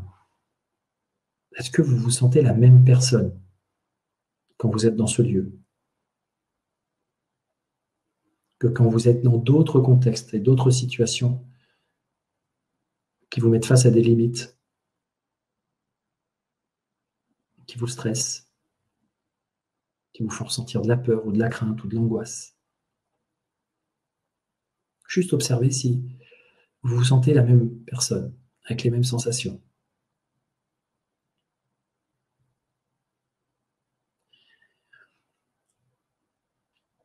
Et là, ce qui se passe, vous allez pouvoir revenir tranquillement ici et maintenant tout en conservant cet état. Tout en choisissant consciemment de rester, de conserver cet état de détente quand vous allez petit à petit revenir à cette réalité de là où vous êtes en train de regarder cette soirée, cette vidéo. Je vais vous proposer simplement de revenir et d'évaluer la différence entre comment vous vous sentez quand vous êtes juste là, comme ça, devant cette vidéo, dans ce lieu, et l'état dans lequel vous étiez quand vous étiez en perception de ce lieu idéal. Sachez que pour certains, la perception de ce lieu idéal était peut-être plus auditif, plus dans les ressentis. Pour d'autres, c'était peut-être plus visuel. Pour d'autres, c'était peut-être, je dirais, détaillé dans tous les domaines. C'est-à-dire que tous vos sens étaient en action et pouvaient percevoir les différents éléments. Pour certains, c'était peut-être tout ensemble. À la fois je voyais, à la fois j'entendais, j'étais presque à l'intérieur de ce lieu, en train de profiter de ce lieu comme si j'y étais. Pour d'autres, ce sont des pensées un peu lointaines, qui restent comme ça un peu légères, subtiles. Toutefois, ce sont quand même malgré tout des visualisations et ce qu'on appelle des hallucinations positives, c'est-à-dire des pensées qui viennent se superposer à votre état et à ce que vous percevez actuellement dans votre environnement. Ce qui veut dire quoi? Ce qui veut dire que votre système nerveux est capable de changer votre état. Il est capable de vous faire accéder à autre chose en vous-même, à d'autres possibilités, à d'autres capacités de perception, de ressenti. Simplement en imaginant que vous changez d'endroit, par exemple. Que dans cet autre endroit, parce que l'environnement est différent, parce qu'il vous met dans un état plus agréable, vous pouvez penser, vous pouvez imaginer, vous pouvez vous percevoir les choses de votre vie d'une façon différente. Donc ça, c'est très simple comme chose. C'est très simple comme processus. Mais déjà, pour ceux qui l'ont suivi, et pour ceux qui l'ont vraiment vécu et vraiment ressenti, sachez que vous êtes hypnotisable. Sachez que vous avez vraiment la possibilité de bénéficier de la puissance de cet outil et de ces techniques qui sont Bien sûr, bien au-delà de ce que je viens de vous faire expérimenter, ça c'est un petit gâteau d'apéritif pour un festin qui peut se trouver après. Mais là, on est juste pour... L'idée, c'est de vous faire un petit peu toucher ça du doigt. Donc, le truc, c'est qu'il y a des personnes qui ont déjà cette faculté, déjà cette possibilité de profiter de l'hypnose d'une façon rapide et efficace, tout simplement parce qu'elles sont déjà prêtes. Elles ont déjà les bonnes façons de se mettre en condition. Elles ne résistent pas, elles entendent les suggestions, elles réfléchissent aux suggestions. Elles n'ont pas de résistance particulière. Donc, on dit que ce sont des personnes qui ont un haut niveau de suggestibilité. Et juste derrière, je vais vous faire un petit test pour voir votre niveau de suggestibilité. Comme ça, vous pourrez vous rendre compte aussi de savoir si votre corps, comme ça, réagit ou pas. Pour les autres, c'est peut-être pour certains, et généralement, il y a peut-être parfois un petit nombre de personnes pour qui c'est un tout petit peu plus difficile d'atteindre l'état, ou qui pensent en tout cas, qui croient que c'est difficile, et qui se mettent du coup la pression, qui résistent. C'est simplement que c'est un apprentissage qui n'est pas fait. C'est-à-dire que vous n'avez pas appris à utiliser ces fonctions cérébrales, cognitives, neuronales, sensorielles, physiologiques, qui en fait sont à disposition de tout le monde puisque vous êtes un être humain. Donc si vous êtes un être humain, vous rentrez naturellement dans des états modifiés de conscience et naturellement vous pouvez y accéder. L'hypnose, c'est pas l'idée d'être totalement endormi et de perdre totalement conscience et d'être dans un état dit somnambulique. Ça peut arriver, on peut utiliser l'hypnose de façon à mettre les personnes vraiment avec de longues inductions et des techniques particulières qui vont permettre de mettre la personne dans un état dit somnambulique, c'est-à-dire qu'elle est présente, elle peut même parler, mais c'est un peu comme un somnambule, elle parle, mais ce n'est pas vraiment elle, il y a quelque chose d'autre d'elle qui parle. Bon. Ou alors d'être tellement immergé et tellement, je dirais, effectivement plongée dans son imaginaire, plongée dans son système inconscient, en fait, qu'elle ne perçoit plus vraiment ce qui est dit ou ce qui se passe à l'extérieur d'elle. Donc, quand elle est guidée par la voix de quelqu'un qui l'hypnotise, ou si vous écoutez un audio qui est une hypnose guidée, un audio, ce n'est pas de l'auto-hypnose, un audio, c'est une hypnose guidée. D'accord ? Vous avez, parfois, vous captez plus ce que dit l'audio ou la personne. Et vous partez. Mais l'idée de l'hypnose, c'est que ce n'est pas un état d'endormissement. Vous n'êtes pas endormi. Vous êtes toujours conscient à un certain niveau de choses qui se passent. Donc, on ne peut pas vous manipuler. On ne peut pas vous contrôler. On peut vous influencer. On peut vous suggérer des choses. Toutefois, si quelque chose en vous, comme je disais tout à l'heure, votre facteur critique et une partie de vous décide de ne pas faire certaines choses, décide de ne pas aller dans certains endroits que la personne pourrait proposer, vous avez tout à fait la possibilité de stopper le processus, de ressortir de l'état hypnotique, ou de choisir, un peu comme un fusible, de dire ce truc-là qui me dit, j'y vais pas et je le fais pas, je pense autre chose et je ressens autre chose que ce qui me dit, que ça me convient pas. Et c'est ça l'idée de l'hypnose. C'est que l'hypnose, l'idée, c'est pas de vous contrôler, l'idée, c'est de vous donner encore plus de maîtrise de vous-même. C'est de vous permettre de maîtriser vos états intérieurs. C'est de vous permettre de vous auto-suggérer les bonnes choses. C'est de vous permettre de pouvoir aller activer les leviers et la mécanique intérieure dont vous avez besoin la plus optimale possible pour atteindre des états et des résultats que vous espérez. Et des fois, vous allez même plus loin, c'est-à-dire que vous obtenez des états et des résultats que vous n'avez même pas osé penser. Parce que votre système mental et conscient n'a encore jamais fait cette expérience ou ce type d'expérience. Donc, vous avez du mal à vous imaginer que ça existe, même chez les autres, quand d'autres qui vous disent qu'ils ressentent des joies extatiques, qu'ils ressentent des états de béatitude, qu'ils ressentent une puissance ou une force impressionnante, qui ne ressentent aucune douleur sur certaines choses qui vous feraient mal, qu'ils ont on va dire, des performances ou des capacités qui sont démultipliées, peut-être qu'une partie de vous les écoute et puis une partie de vous se dit « ouais, non, mais c'est pas possible ». Pourquoi ? Simplement parce que vous n'en avez pas fait l'expérience. Vous n'avez pas encore utilisé ces atouts, ces richesses que vous avez à l'intérieur pour pouvoir atteindre ça. Et du coup, ça vous paraît pas forcément accessible. Alors que ça l'est simplement, tout simplement par de l'apprentissage.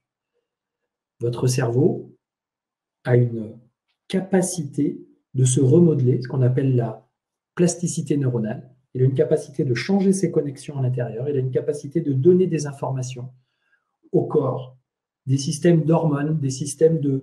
Enfin, tout ce qui régule en quelque sorte vos états, vos émotions, que ce soit les états d'enthousiasme, de joie, de bien-être, ou des états de stress, de colère, de tristesse. En gros, votre cerveau, il a la possibilité de piloter tout ça. L'idée, c'est de savoir comment piloter votre cerveau et surtout permettre au cavalier, qui est on va dire le cavalier, c'est le mental, qui est sur l'animal.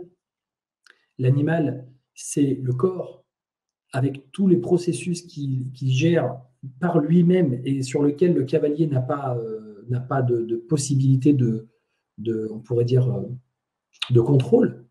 Si par exemple un cavalier est sur un cheval et que le cavalier il pousse le cheval à sauter par-dessus un obstacle, le cavalier, lui, il est dans la volonté. Il s'est entraîné, il est prêt à sauter par-dessus l'obstacle, il aimerait le faire, il voit les autres le faire, il se compare, il se dit les autres y arrivent. Donc il dit à son cheval, allez, on y va, on saute. Et quand il arrive devant l'obstacle, hop, le cheval se cabre, il bloque et il n'y va pas. Et il a beau lui mettre des coups de fouet, il a beau lui mettre des coups de martinet, ce qu'on fait parfois avec nous-mêmes, on se violente un peu pour obtenir des résultats, et ça ne marche pas. Donc l'idée, c'est tout simplement qu'il n'a pas su créer un dialogue avec ce cheval qui représente le système inconscient, donc qui représente les capacités, la possibilité de sauter par-dessus l'obstacle, ce que le conscient ou ce que le cavalier ne saurait pas faire par lui-même, ce ne serait pas possible, il n'y arriverait pas. Donc votre cavalier, c'est votre conscience. Votre conscience aimerait des choses et votre inconscient, votre corps, réagit d'une façon qui ne vous convient pas et vous pose des difficultés. Et donc, c'est exactement pour défaire et pour, je dirais, dépasser ce type de problématique et ce type de difficultés et de blocage que je propose cette méthode d'hypnose relativement simple, mais qui a été chercher toutes les, on va dire, qui a été synthétisée, prendre à droite à gauche les meilleurs outils que moi, en tout cas, j'ai trouvé sur ces 20 ans de recherche et de travail pour permettre de pouvoir utiliser ça dans son quotidien. Après, bien sûr, il y a des outils plus complexes. Il y a des choses qui peuvent permettre de travailler en psychothérapie ou qui peuvent permettre de travailler à des niveaux qui vont encore plus loin et plus élevés. Mais là, on rentre dans un cadre professionnel, on rentre dans le cadre d'un accompagnement professionnel. Pour ce qui est de votre vie de tous les jours, pour ce qui est du quotidien, pour ce qui est de changer ses états, pour ce qui est de dépasser ses peurs, pour ce qui est de se donner de la confiance, de passer à l'action, d'arrêter de procrastiner, d'arrêter de s'auto-saboter, ce que je donne dans cette méthode est largement suffisant et largement efficace. C'est ce que moi j'utilise à 80%, 90% dans mes accompagnements. Et je peux vous garantir que les gens qui vivent les accompagnements ont des résultats et des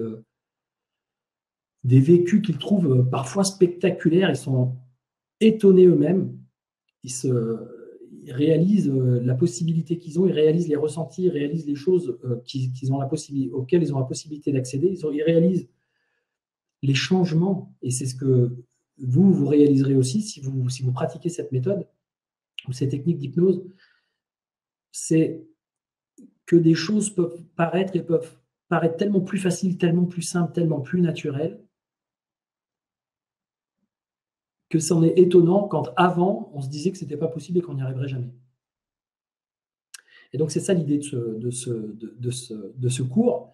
C'est exactement ce qu'ont fait les plus de 85, 80, 100 personnes l'année dernière qui ont suivi le cours et qui, effectivement, avec tous ces ateliers, avec tous ces exercices qui sont auto-appliqués à eux-mêmes, il y a beaucoup d'exercices qui sont faits pour s'auto-appliquer, puis il y a des exercices qui sont faits pour pouvoir accompagner des techniques que vous pouvez vous appliquer à vous-même ou appliquer à d'autres pour aider d'autres. Il y en a, c'était des professionnels de l'accompagnement, de la psychothérapie. Ils ont rajouté avec ce cours l'hypnose à leur technique pour la rendre encore plus pertinente, encore plus performante, encore plus efficace. Ils ont eu des résultats qui étaient, même eux, ils étaient un peu surpris de pouvoir faire ce genre de choses.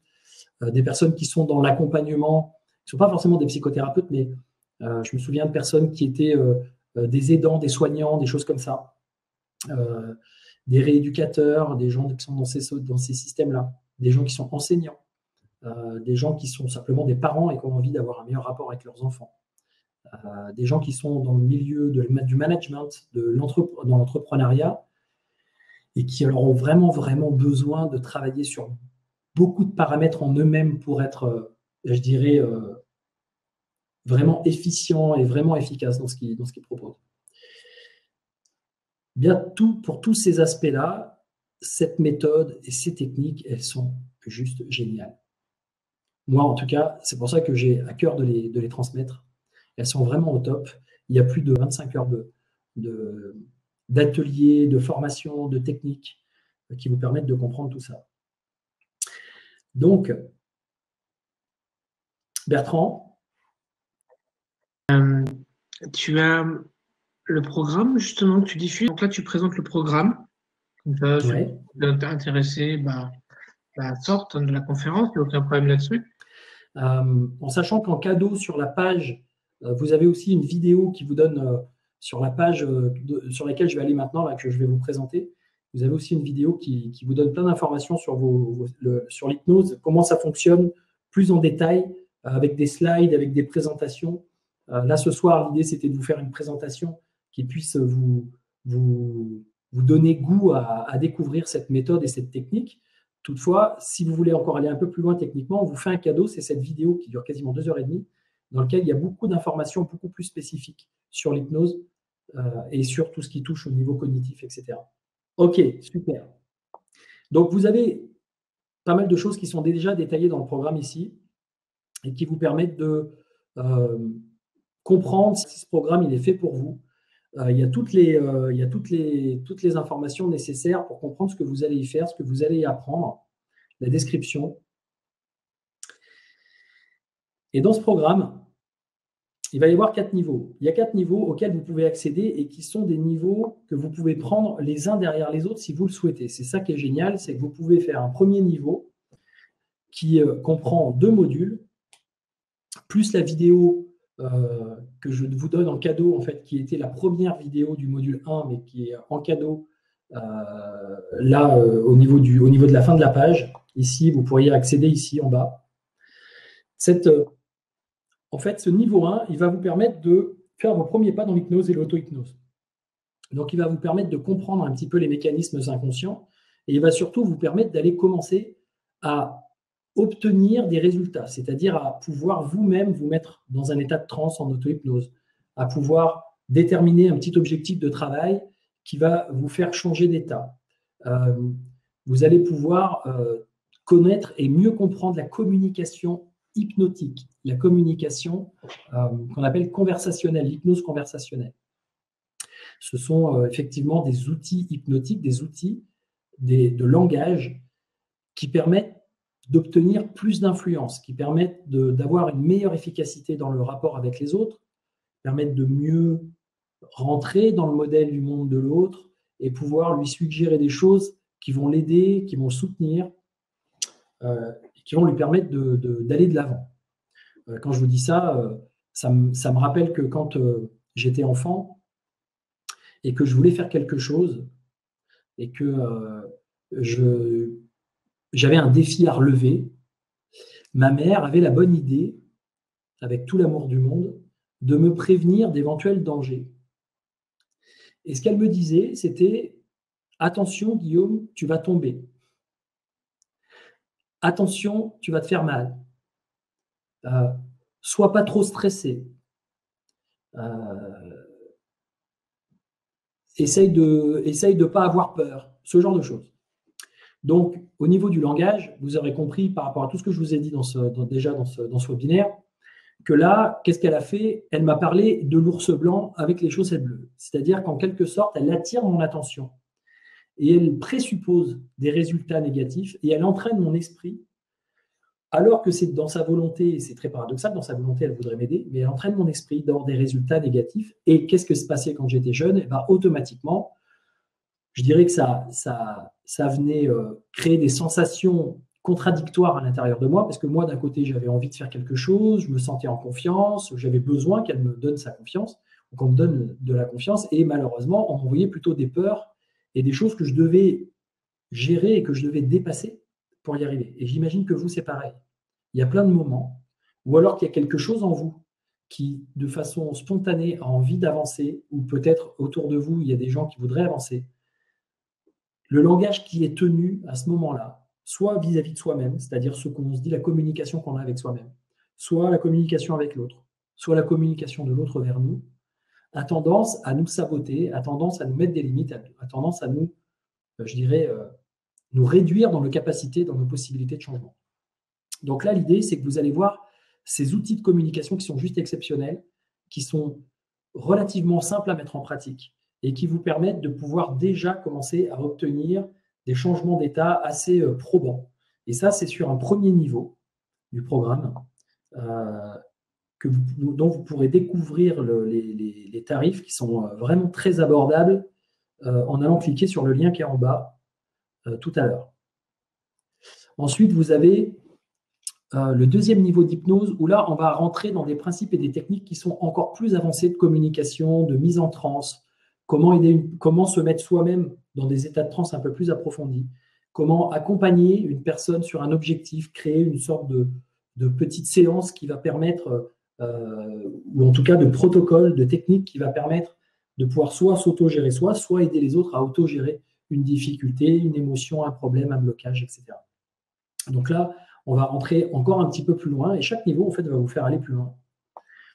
Le quatrième niveau, le troisième niveau, bah, c'est pareil, on est encore dans des techniques qui sont là, des techniques d'hypnose avec des modèles de communication qui vous permettent de pouvoir mieux vous comprendre, mieux comprendre la réalité de l'autre, mieux aller travailler à l'intérieur de votre modèle du monde à vous et du modèle du monde de l'autre, mieux utiliser les états de transe, mieux les créer d'une certaine façon, les favoriser, les approfondir et pouvoir les utiliser pour pouvoir, je dirais, conditionner votre subconscient, reconditionner votre subconscient, reprogrammer les choses que vous avez besoin de reprogrammer à l'intérieur de vous et qui, jusqu'à présent, bah, malheureusement, vous font avoir des bugs. Hein. C'est un peu comme si, avec cette formation, on vous donnait la possibilité de plus en plus rentrer dans votre ordinateur et d'avoir vous-même la possibilité d'aller modifier quand ça bug des choses. Parce qu'un programme ne fonctionne plus, parce qu'il y a quelque chose qui ne fonctionne plus, et vous n'arrivez pas à ouvrir le logiciel que vous voulez, ou alors ça plante, etc. etc. Et quand on n'a pas trop connaissance de ces techniques, ben, on se retrouve un peu bloqué du coup, et on fait appel à des professionnels qui peuvent nous aider ou pas. On se retrouve parfois, il y a des personnes qui se retrouvent avec quelque chose qui ne marche pas, et ça ne marche pas pendant des années. Et ça, c'est bien dommage. C'est que, alors qu'on pourrait changer les choses très vite, comme dans un claquement de doigts, si on avait la connaissance, parfois on reste un temps fou à essayer de débloquer les choses sans la connaissance. Et du coup, on peut y passer des heures, voire des semaines. Donc l'idée, c'est que là, petit à petit, vous allez acquérir davantage de connaissances pour pouvoir vous dépanner vous-même et pouvoir dépanner les gens et d'aller de plus en plus loin dans la mécanique informatique. Ensuite, de votre information informatique et de votre information intérieure et inconsciente. Ensuite, si vous souhaitez, je dirais, là, faire vraiment un vrai travail plus en profondeur de mise à jour, de réinstallation de ci et de ça, de plein de choses, vous avez certaines techniques et certains outils qui vous le permettront dans cette formation. Après, si vous voulez vraiment suivre, je dirais, une hypnothérapie pour aller travailler sur des choses qui sont vraiment importantes, qui sont lourdes à travailler, etc., dans ce cas-là, il vaut mieux aller voir un professionnel qui vous accompagnera. Voilà, je peux vous accompagner puisque j'en fais d'hypnose, je peux vous accompagner sur ces choses-là. L'idée, c'est simplement de faire les choses d'une façon professionnelle. Et si vous souhaitez pouvoir accompagner les autres d'une façon professionnelle, dans ce cas-là, il faut aller vers une formation où vous irez et vous pourrez upgrader vers une formation d'hypnothérapie par la suite. ce que vous aurez là, c'est toutes les bases, c'est toutes les briques qui permettent de pouvoir comprendre et utiliser les fondamentaux de l'hypnose. Et dans le 4e niveau, vous allez avoir des protocoles qui sont, il y en a même un que j'ai, des protocoles que j'ai créés et que j'ai adaptés pour qu'ils soient encore plus puissants et que vous allez trouver dans le 4e niveau et qui peuvent vraiment vous permettre de traiter tout un tas de problématiques et générer des nouveaux comportements, générer des nouvelles capacités d'état intérieur positif, comme la confiance en soi, on va dire le dépassement des peurs, c'est-à-dire se sentir d'un coup suffisamment puissant pour faire quelque chose, suffisamment assuré, suffisamment sûr de vous pour faire quelque chose. Et l'idée, c'est qu'on va aussi travailler dans tous ces niveaux sur comment ancrer ces états-là, c'est-à-dire comment les faire jouer par votre inconscient sans que vous en ayez conscience pour que dans les moments où vous vous retrouvez habituellement en difficulté, ça arrive à vous et ça se fasse sans que vous ayez besoin de faire d'efforts. Donc là, l'idée, c'est que vous puissiez utiliser le potentiel inconscient qui est là à votre disposition et qui attend qu'une chose, c'est que vous lui demandiez de vous aider d'une certaine façon. Mais sauf que comme vous ne savez pas comment le faire, bah, automatiquement, vous ne savez pas comment dialoguer avec l'inconscient, que ce soit le vôtre ou que ce soit celui de quelqu'un, et comment faire pour lui permettre d'activer les moteurs, d'activer l'énergie, de remonter, de guérir des choses, de soulager des difficultés, des souffrances, des douleurs physiques. Vous ne savez pas comment le faire, vous ne savez pas comment utiliser votre cerveau. Donc, à partir de là, bah, vous ne le faites pas, tout simplement, et vous subissez, d'une certaine façon, les états quotidiens. Là, ce qui est intéressant, c'est qu'en quelques heures de formation, qui vont être, en fait, on va dire, diffusées toutes les 2 semaines, vous aurez un cours de 2 heures, 2 heures et demie avec beaucoup de contenu qui vous permettra de pouvoir, pendant 1 semaine, 2 semaines, ben, revenir dessus, apprendre, travailler, pratiquer, et puis vous pourrez avoir accès à un 2e cours, un 3e cours, un 4e cours, jusqu'à 9 cours en tout sur les 4 niveaux.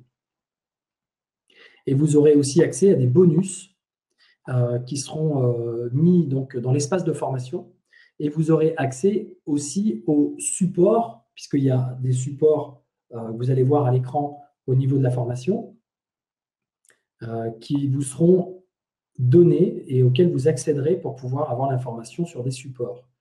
Là, par exemple, si on va dans cette vidéo, je ne sais pas si le son, on ne va pas le mettre, mais l'idée, c'est que vous avez accès,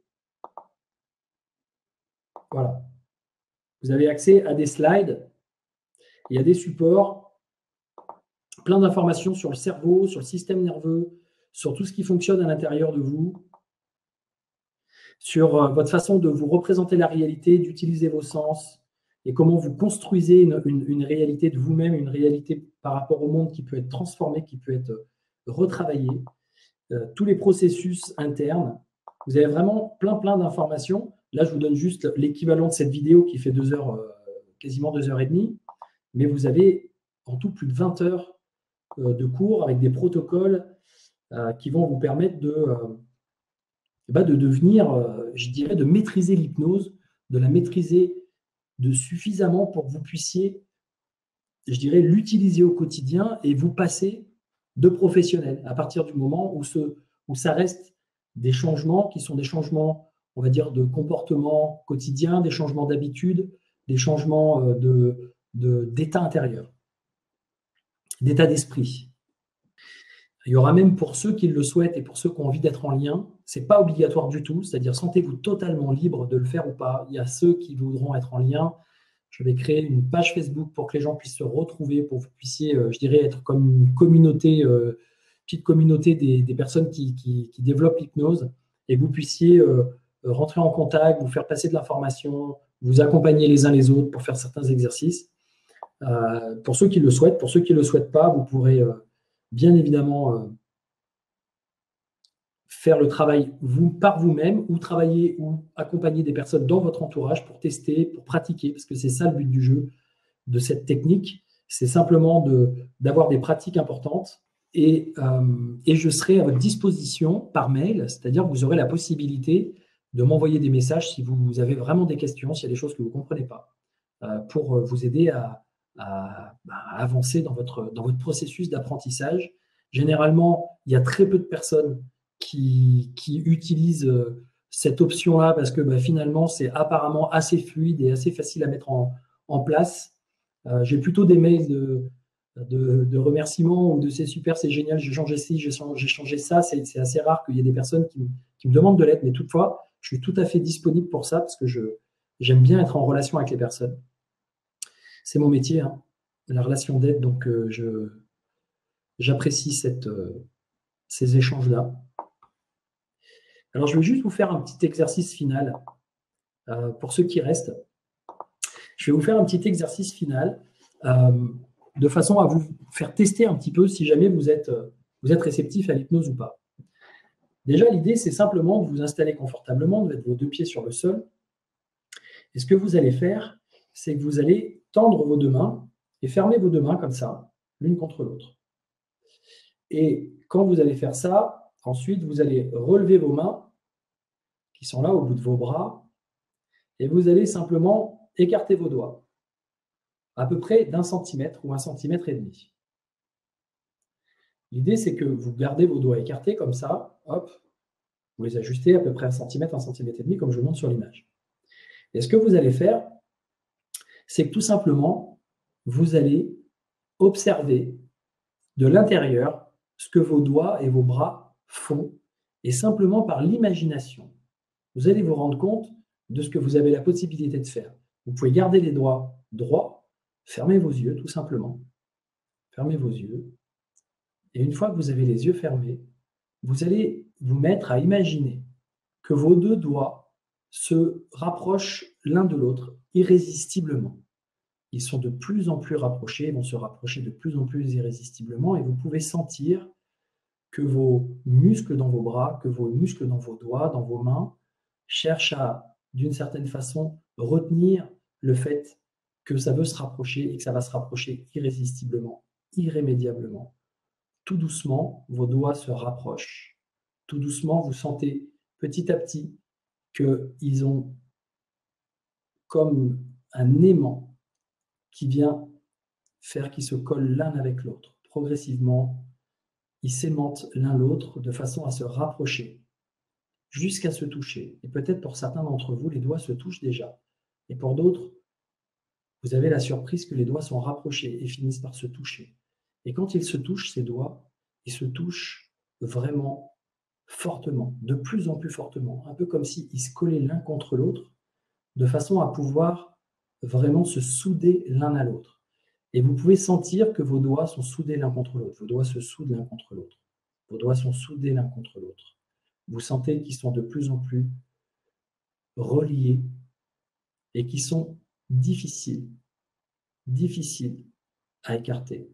C'est très difficile. Vous sentez simplement que les doigts sont reliés, ils sont collés l'un à l'autre. Et à un moment donné, vous allez simplement voir l'effort qu'il vous faut fournir pour essayer de les séparer l'un de l'autre parce qu'ils sont collés et qu'ils veulent rester collés et qu'ils vont rester collés. Et quand vous allez essayer de les défaire, vous allez sentir que c'est très difficile de les écarter. Je vous propose d'essayer de les écarter.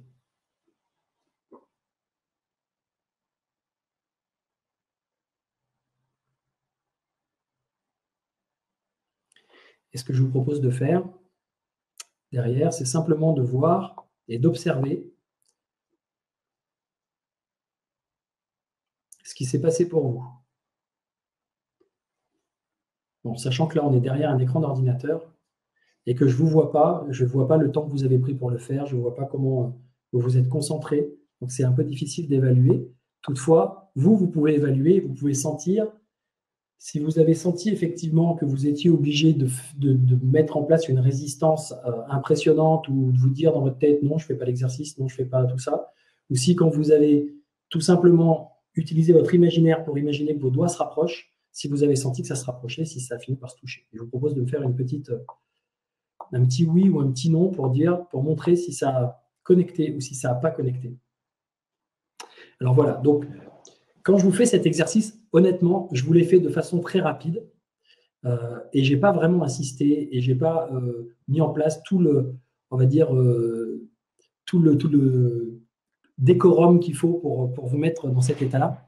Sachez que quand vous êtes dans un spectacle d'hypnose ou quand vous êtes dans une conférence ou dans une formation et que vous êtes en lien avec la personne en face, automatiquement, il y a aussi quelque chose qui se passe.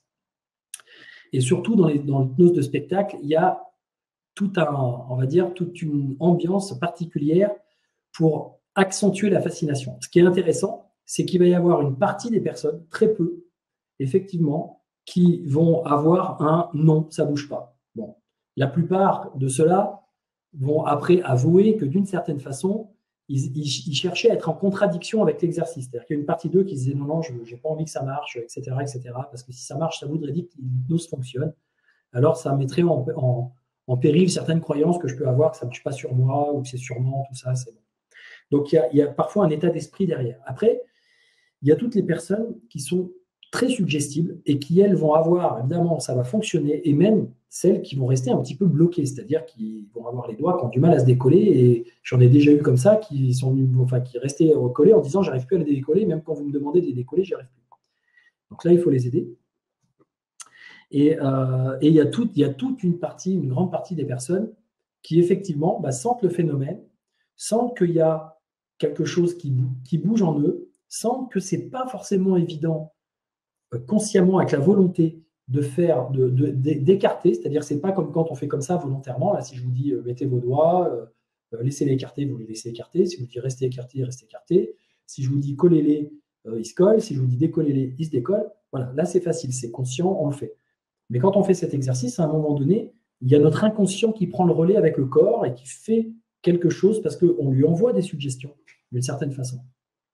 Et cette petite expérimentation, Julien, elle démontre simplement qu'il y a quelque chose en vous qui, à un moment donné, fait les choses sans que vous, consciemment, vous décidiez de les faire et vous choisissiez de les faire. Donc, en utilisant votre imagination, en utilisant simplement des suggestions, je vous amène à vivre une situation qui, si vous vouliez garder le contrôle, vous ne la vivriez pas. C'est-à-dire, si vous êtes dans le contrôle mental de vous dire « je laisse mes doigts écartés, je les garde écartés et je les conserve comme ça et je les tiens pendant 5 minutes », vous les tiendriez. Si je vous dis vous fermez les yeux, imaginez qu'ils se ferment, simplement imaginez qu'ils se ferment en les gardant droits, et imaginez qu'ils se ferment et que vous sentez que petit à petit ils se ferment et qu'ils finissent par se fermer, et qu'il y a quelque chose en vous qui fait que vos doigts se rapprochent, c'est que la suggestion est opérante sur vous. Vous avez on va dire une forme de suggestibilité, et que votre système prémoteur et votre système corporel moteur va mettre en place une action, va mettre en place une dynamique, alors que votre volonté n'est pas en train de dicter la conduite. Donc, il y a une conduite qui va se mettre en place, mais qui n'est pas votre conduite. Par contre, vous pouvez décider de court-circuiter le processus. Ah, Simon, oui, mais j'ai essayé de résister pour finalement céder. En fait, si vous voulez, l'idée de cette formation, c'est qu'elle va vous permettre de découvrir qu'en fait, l'hypnose, c'est juste génial. C'est juste un outil fabuleux, quand on sait bien l'utiliser, pour vous permettre de vous sentir mieux, pour vous permettre d'utiliser vos capacités, pour vous permettre d'accéder à des états et à des possibilités que vous avez à l'intérieur de vous, un potentiel que vous n'utilisez pas suffisamment d'habitude. Que c'est quelque chose en vous qui va se mettre à agir, qui va se mettre à faire des choses, qui sait mieux que vous, qui est plus intelligent, qui a accès à plus de ressources, qui a accès à plus de souvenirs, qui a accès à plus de compétences, qui est là à l'intérieur et qui peut vous aider à réussir. Et c'est juste génial de pouvoir faire ça quand on se retrouve face à des situations où ce n'est pas devenu conscient de y arriver avec aisance. Moi, par exemple, j'ai transformé ma capacité d'être en relation et de prendre la parole en public grâce à l'hypnose. Avant, j'étais tétanisé. Et pourtant, j'avais fait des formations pour prendre la parole. Et à chaque fois que je me mettais, même en formation, je me mettais devant les gens et qu'on me disait « bon, Guillaume, maintenant c'est à toi de parler, présente quelque chose, etc. » J'avais la cage thoracique qui allait exploser, je bégayais, j'oubliais ce que je voulais dire. Limite, j'avais chaud, quoi, je transpirais. Enfin, j'avais des états de stress et des états d'angoisse qui arrivaient. Et j'étais quasi impossible de faire une démonstration devant 5 personnes, devant 10 personnes. Aujourd'hui, je fais des conférences devant 300 personnes, devant 400 personnes, même je pourrais faire plus sans problème. C'est plus une difficulté. Pourquoi? Parce que j'ai, à un moment donné, fait un travail avec mon inconscient, par de l'auto-hypnose.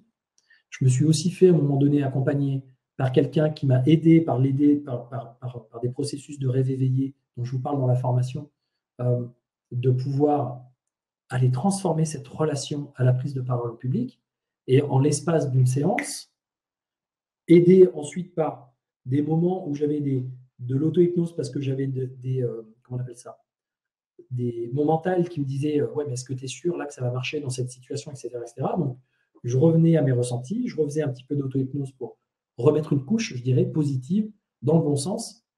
Et j'ai été super surpris le jour où je me suis retrouvé à faire une conférence pour la première fois, devant tout seul, sans que ce soit en formation, devant un groupe de 15-20 personnes, et d'être super à l'aise.